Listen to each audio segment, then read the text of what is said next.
जर ज्ञान म्हणायचंय तर तो विवेक अंतर्बाह्य घरून राहिलेला असला पाहिजे. झोपलं तरी विवेकी मनुष्य झोपेतही सावध असतो.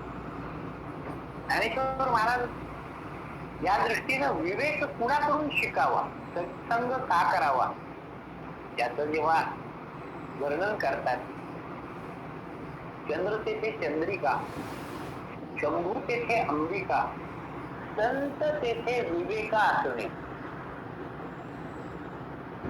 चंद्र आहे म्हटल्यानंतर चंद्रप्रकाश चांदण, चंद्राची प्रभा असणारच. शंभू महादेव आहेत तर तिथं अंबिका पार्वती असणारच आहे. एकमेकाशिवाय ते भिन्न नाहीच आहे. शिव आणि शक्ती एकरूपच आहे.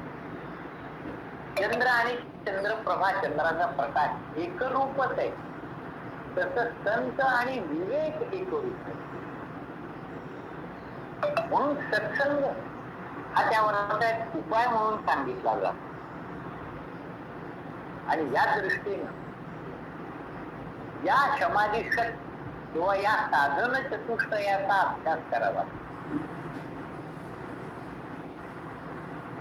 आपला विषय वेळेच्या अभावी पूर्ण होऊ शकत नाही. आपण त्यावरती उद्या उर्वरित चिंतन करूया. परंतु आजचा विषय जो आपल्या चिंतनात आलेला आहे तो न विसरता त्याची उजळणी मात्र आपण आपल्याकडून करत राहिलं पाहिजे. आणि त्याच वेळेला पुढचा अभ्यास आपल्याला करण्याचा अधिकार प्राप्त होतो. आपण अधिकारातच चिंतन करतो. म्हणून आजचं निरूपण विश्रांती घेताना इतकाच उल्लेख करतो आणि थांबतो. जय जय रघुवीर समर्थ श्री